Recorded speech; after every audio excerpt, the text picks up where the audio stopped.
దిలీప మహారాజుకి చాలా కాలం సంతానం కలక్కపోతే, భార్య సుదీక్షణతో కలిసి వంశగురువైన వశిష్ఠుడి ఆశ్రమానికి వెళ్లి సంతానం పుట్టి, వంశాభివృద్ధి చేయాలి అని చెప్పి వశిష్ఠుడిని ప్రార్థించాడు. అప్పుడు వశిష్ఠుడు వారిరువురు కొంతకాలం తమ ఆశ్రమంలో ఉండి, కామధేనుకి సంతతి అయిన నందికి సేవ చేయమని చెప్పాడు. ఇక గురువు ఆదేశం పాటించి దిలీపుడు సుదీక్షణ గోపాలకులకై నందికి భక్తితో, శ్రద్ధలతో సేవ చేస్తూ ఉండేవాడు. దిలీపుడు రోజు నందిని వనంలోకి గడ్డి మేపడానికి తీసుకువెళ్తూ ఉండేవాడు. కొంతకాలం తర్వాత నందిని దిలీపుని పరీక్షించాలనుకుంది. అడవిలో గడ్డి మేస్తున్న నందిని దిలీపుని కళ్ళ ముందు ఒక సింహం నోట కరుచుకొని గుహలోకి తీసుకువెళ్ళింది. దిలీపుడు ధనుర్బాణాలతో ఆ గుహలోకి వెళ్ళాడు. అక్కడ నందిని నేలపై పడి ఉండడం చూసి పైకెక్కి చంపబోతుందేమో అని సింహాన్ని చూసి ఆగు అని గట్టిగా అరుస్తూ ధనుస్సుతో బాణాన్ని సంధిస్తూ ప్రయోగించబోయాడు. బాణం వేసే హస్తం స్తంభించిపోయింది. చెయ్యి అస్సలు పనిచేయలేదు. నోరు తప్ప శరీరం అంతా నిశ్చేష్టమైపోయింది. దిలీపుని వంక చూసి రాజా, నాపై బాణం ప్రయోగించలేవు నువ్వు. నేను నీ కుంభుడునై శివగణాన్ని, పార్వతీదేవిని, నన్ను తనకు ప్రియమైన దేవదారు వృక్షాన్ని ఇక్కడ రక్షగా ఉంచింది ఆ పార్వతీదేవి. వేటాడకుండా ఈ గుహ సమీపానికి వచ్చే జంతువుల్ని ఆహారంగా తీసుకోవచ్చు అని చెప్పి శివుడేమో నాకు ఆదేశం ఇచ్చాడు. ఇంకా ఆహారం స్వీకరించేటప్పుడు నన్ను అసలు ఎవరు ఏమి చేయకుండా శివుని వరం కూడా నాకుంది. కనుక నీ బాణాలు అసలు నా పైన పని చేయవు. నీవు ఇంక బాణాలు నాపై సంధించడం వ్యర్థం. ఈ గోవుని వదిలిపో అని మానవ భాషలో ఆ సింహం చెప్తుంది. దిలీపుడు ధనుస్సు బాణాలు వదిలేసి ఇక అక్కడే పడేశాడనమాట. శరీరము నిస్తేజమైపోయి బయటకు ఆయన వెళ్ళాలా వద్దా, ఏం చేయాలా ఆలోచిస్తూ ఉన్నాడు. సింహం ముందు మోకరిల్లి చేతులు జోడించి, మహానుభావ, శివుని వలె శివగణాలు దయ కలిగి ఉంటాయి కదా! నీవు నందిగోవుని సంరక్షించే బాధ్యత మా గురువు వశిష్ఠ మహర్షి నాకు అప్పగించారు. కనుక గోమాత ప్రాణరక్షణ బాధ్యత నాది. నువ్వు ఆహారంగా తీసుకోవాలి అంటే నన్ను స్వీకరించి ఆ గోమాతని వదిలివేయి. గురువు అప్పగించిన బాధ్యత నెరవేర్చలేని నా జీవనం కూడా వ్యర్థమైపోతుంది. కనుక నువ్వు నన్ను స్వీకరించు అని కళ్ళు మూసుకొని సింహానికి తన శరీరాన్ని అప్పగించాలని చూశాడు ఆ దిలీపుడు. దేహత్యాగానికి సిద్ధపడిన దిలీపునిపై దేవతలు పుష్పవర్షం కురిపించారు. కన్నులు తెరిచి చూసిన దిలీపునికి సింహం కనిపించలేదు. నందిని, గోమాత ఇద్దరూ ఒకటే అన్నమాట. దిలీపునితో ఆ గోమాత, దిలీప చక్రవర్తి, నీ భక్తి శ్రద్ధలను పరీక్షించడానికి నేను ఈ పరీక్ష పెట్టాను. నన్ను కాపాడడం కోసం నువ్వు నీ దేహాన్ని అర్పించడానికి కూడా సిద్ధపడ్డావు. ఇక ఆ పనికి నేను ప్రసన్నురాలనైపోయాను. ఏదైనా వరం కోరుకో నాయనా అని పలికింది ఆ గోమాత. అప్పుడు దిలీపుడు గోమాతకి ప్రణమిల్లి, మాత, మా వంశాన్ని ఉద్ధరించే పుత్రుడు కలిగే అనుగ్రహాన్ని నాకు ప్రసాదించు. అతని పేరుతో మా వంశం వృద్ధి చెందాలి అని కోరాడు.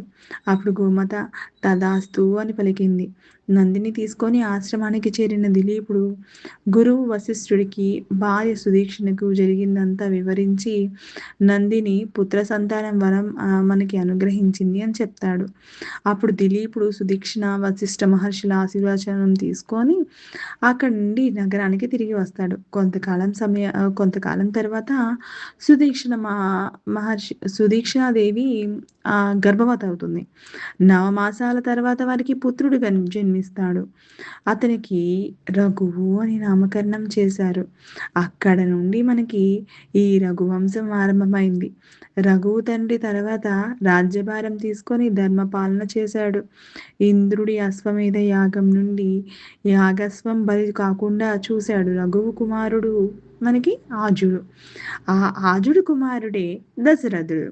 ఇక్కడ మొదలవుతుంది కదా మన రామాయణం దశరథుడి రాకతో. దశరథుడికి ఇక ముగ్గురు భార్యలు, కౌసల్య, సుమిత్ర, కైకేయి. వీరు ముగ్గురు చాలా కాలం పుత్ర సంతానం కలగలేదు. కౌసల్యకు శాంత అనే పుత్రిక జన్మించిన దశరథుడు ఆమెకు సంతానం లేని రోమపాదుని దత్తత తీసుకున్నాడు. ఈ రోమపదుడు తన రాజ్యంలో అనావృష్టి పోవాలని విభండక మహాముని పుత్రుడు అయిన ఋష్యశృంగుని నగరానికి తీసుకొని వచ్చి శాంతను ఆమెకి ఇచ్చి వివాహం చేసి అంతఃపురంలో ఉంచాడు. వానలు కురిసి అనావృష్టి అయిపోయింది మొత్తం.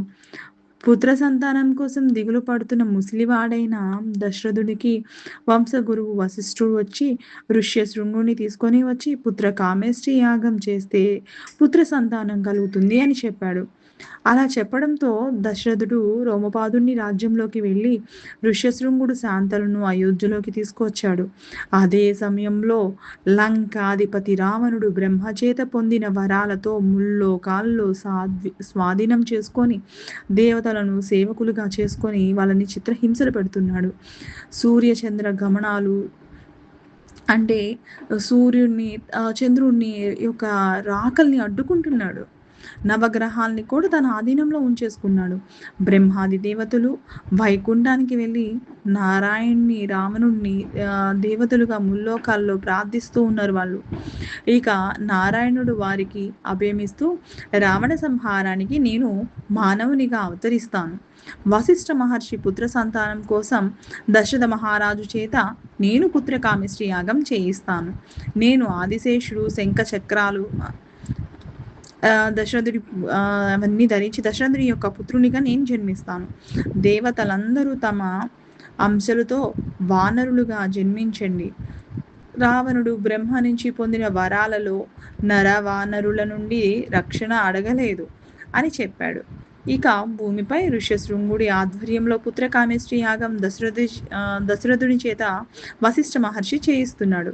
యాగ సమాప్తి సమయంలో యజ్ఞకుండనం నుండి ఒక యజ్ఞ పురుషుడు పాయస పాత్రతో ప్రత్యక్షమై, దశరథ, ఈ పాయసం నీ భార్యలకు ఇవ్వు, ఆరగించిన వారికి పుత్రులు కలుగుతారు అని పాయస పాత్ర ఇచ్చి ఆయన అదృశ్యమైపోయాడు. ఇక తర్వాత కదా నెక్స్ట్ చూద్దామా?